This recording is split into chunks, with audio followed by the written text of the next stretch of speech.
Welcome to the SmartKeys podcast. If you're professional operating in, well, today's landscape, you are probably drowning in data. At the same time, you're getting hammered for higher ROI, better efficiency. We're all just starved for true focus. So what's the strategic shift that modern business is embracing to cut through all that noise? Today, we're doing a deep dive into account-based strategy, or as it's commonly known, account-based marketing, ABM. And the core concept here is it's a radical but really crucial flip of the traditional marketing funnel. Okay. So instead of that old model, cast a wide net, gather a ton of low-quality leads, and just hope for the best. ABM starts with surgical precision. You identify the exact high-value accounts you want to win, and then you tailor your entire resource base, your content, your ads, your sales team's time specifically to them. All right, so our mission today is to unpack the strategic insights from this resource stack. We want to show you exactly how unifying sales and marketing around ABM leads to higher returns, dramatically shorter sales cycles, and ultimately larger deal sizes. I mean, this isn't just theory, it's proven. We're talking about a strategy that 81% of B2B marketers report delivers a higher ROI than their other tactics. That number alone, it should grab your attention. It absolutely should, because the core strategic value is just maximizing impact per hour spent. ABM ensures your whole organization is spending time only where it creates the most margin and the most long-term value. This is how you move from, just chasing volume to delivering predictable, high-impact business outcomes. Okay, let's unpack this then. If account-based marketing is the ultimate destination for focused growth, the consensus is that organizational alignment is the non-negotiable highway to get there.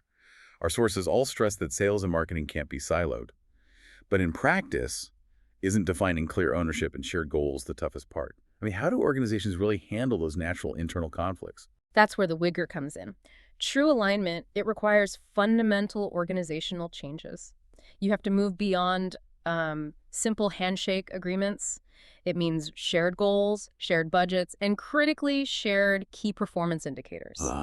So you stop measuring marketing based on, say, MQL volume, and you start measuring account progression. How quickly a target account is actually moving through your pipeline stages. Everyone is working toward the same revenue goal. So clarity cuts confusion. Exactly. And operationally, this looks like creating a single shared list of high-priority target accounts. And then you define crystal clear roles. Who owns content creation? Who owns the orchestration of all the channels? And who facilitates that pivotal first executive meeting? This gets operationalized through joint account-specific channels. Often it's a dedicated channel in Slack or Teams for real-time updates. Right. And regular joint pipeline reviews. The crucial goal is that the customer experiences a single unified company, from their very first advertisement all the way to the expansion sale. And before you can even align your internal teams, you have to know who you're aligning for. And that starts with building the ideal customer profile, the ICP. So when we talk about finding these high-fit accounts, what foundational data are we really looking at? You start with the non-negotiables, what we call firmographics. This is the structure, industry, company size, revenue bands. That filters out the noise. Here. But the critical layer you have to add on top is mapping the buying group dynamics. You need to know which specific roles inside that account, the IT manager, the CFO, the end user champion, all have to be engaged to close the deal.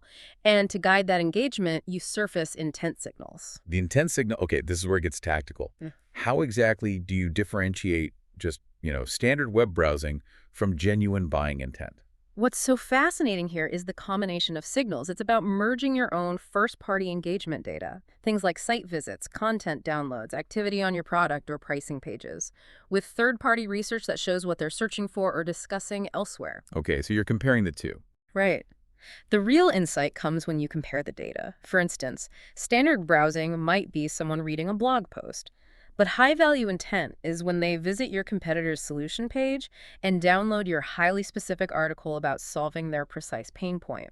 When these sources combine, they create a kind of live map of buying momentum. It moves teams from guessing to timely, relevant outreach. Precisely. And the impact is significant. Look at the Cloud Talk example in the sources. They used intent tools to find about 1,000 prospects a month, but instead of chasing all of them, They laser focused on the 20 most actively engaged accounts, and by prioritizing those high-intent accounts, they gained around 20 extra enterprise trials every month. That success came purely from focusing effort based on real-time data, not just general volume. And that brings us to the next big challenge, the cost. How do you scale this level of deep personalization without, completely exhausting your time and budget? You can't treat every account as if it's a multi-million-dollar flagship deal. This is why we rely on the three-tiered ABM models. It's all about balancing effort across your target list. This tiered approach sounds crucial for protecting ROI and just making the strategy manageable. Walk us through those three models. Sure. First, you have one-to-one, or strategic ABM. This is reserved for just a handful of exceptionally high-value accounts, the kind where winning that single deal truly moves the revenue needle. This requires bespoke content, executive briefings, deeply tailored ROI cases. It's maximum effort. The white glove treatment. Exactly. Then second, there's one-to-few, often called ABM Lite. Here, you cluster similar companies that share common pain points or industry dynamics. You reuse your core assets, but you customize the messaging and the positioning for specific buying roles within that cluster. So you're getting the efficiency of reuse, but you're still making sure it's relevant. Exactly. And finally, there's programmatic ABM, or one-to-many. This is built for scale. You use marketing automation and dynamic creative to target hundreds of accounts efficiently. You're creating relevance based on factors like their industry or their company size. This model is often the foundation for lean teams needing to maximize broad impact. So to drive engagement across these tiers, especially in the one-to-few and programmatic models, we need coordinated plays, right? We're talking about moving beyond just generic email blasts and coordinating campaigns across different channels. That's channel orchestration. The tactics have to weave together personalized digital ads, dynamic landing pages that might reference the company's name or industry pain points, and timely, direct outreach from the sales team. The sources specifically highlight that social media plays, particularly on LinkedIn, drive really strong engagement with key stakeholders. You might coordinate a piece of thought leadership with some private outreach to build familiarity and credibility long before a sales call even happens. And the quality of the content here is maybe the most critical difference maker. It has to be more than just, marketing fluff. It has to be genuinely helpful to that specific account. High-value content must answer the exact questions the buying team is asking. It has to solve concrete pain points unique to them. The goal is to make your outreach feel like a value-add conversation, not a promotional pitch. Right. This means creating specific, hyper-personalized assets, case studies that mirror the target account's specific environment, and, crucially, ROI calculators that let a prospect plug in their own numbers. Turning those abstract benefits into tangible savings. That's what gets the CFO's attention. And you have to map that content directly to the buying role and their stage in the journey. A technical IT playbook needs different content than a high-level executive one-pager. Aligning the asset with the person's role ensures the right message lands at the right time in their decision-making process. Okay, so focusing on business impact now. All this orchestration, discipline, and account selection. It has to translate into measurable outcomes. How does this strategy demand a change in the typical business scorecard? Well, the measurement fundamentally shifts. It moves from focusing on volume metrics, which can be easily gamed, to quality metrics that leadership actually understands. So instead of counting leads, you track account engagement, meaning cross-role activity within that single account. You track account progression rates between pipeline stages, and you look at sales cycle length, but stratified by the ABM tier. This instantly tells you where your bottlenecks are and which accounts require faster attention. But when you talk about ROI, the financial metric leaders care about most is customer acquisition cost, CAC. How do you accurately attribute a lower CAC to only the ABM cohort, isolating it from, say, general brand spend or other campaigns? That seems like a huge operational challenge. That's where the rigor of account selection pays off. By treating your ABM targets as distinct cohorts, you can measure the win rates and velocity specifically within those tiers versus your general business. The goal is to show that while the initial cost per account might be a bit higher because of the personalization, Sure. the win rates are so much higher and the deals are so much larger that your CAC actually drops relative to the customer lifetime value, or CLV. When you can prove that higher CLV and lower net CAC, you've just proven the program's value to the board. And to make this level of precision and real-time response scalable, even for lean teams, you really need the right technology stack working seamlessly. What are the non-negotiable components beyond the standard CRM and marketing automation? You need a connected ecosystem where data flows freely. So beyond your CRM and marketing automation, you need specialized web personalization and visitor ID tools, like a lead feeder integrated with good analytics.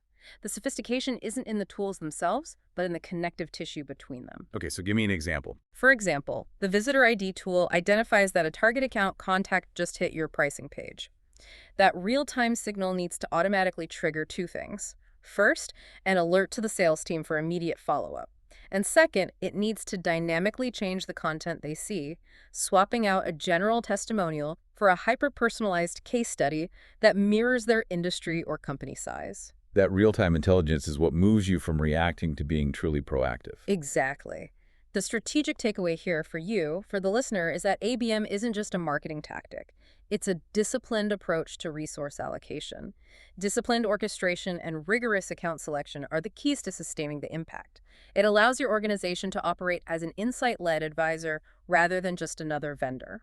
So to wrap this up, ABM provides a repeatable process to identify and engage complex buying teams with purpose. You're focusing all your resources where they have the biggest, most measurable impact. It really helps you work smarter, not just harder. And if you're ready to take action, the sources provide a clear roadmap. The most critical piece of advice is to just start small. Launch a pilot with maybe 10 to 30 target accounts. Use that small sample to iterate your playbook. Confirm your ideal customer profile, define your key contacts, create and test your personalized content, and activate the outreach. You need to prove the value and refine your process before you even attempt to scale across the whole company. And here's where it gets really interesting. Once you master that pilot, the next frontier in high-value account strategy is mapping the truly complex buying committee in large enterprise deals. I mean, these engagements often stretch over 18, even 24 months. And winning them depends entirely on mapping out all the influence points, including the hidden influencers and the covert champions who are essential to getting the deal done, but often aren't visible on the org chart. That multi-year, multi-contact influence map, that is the deep dive you need to explore next. Use these insights to gain that focus. Take the step to define your first 30 accounts and just start testing that personalization. Thank you for joining us for this deep dive into account-based strategy. We hope you feel well-equipped to focus your marketing and sales efforts for measurable business outcomes. And if you are interested in more strategic insights on the future of work and productivity, make sure you subscribe to the SmartKeys podcast. You can find the full article and links to all the resources we discussed today directly in the show notes.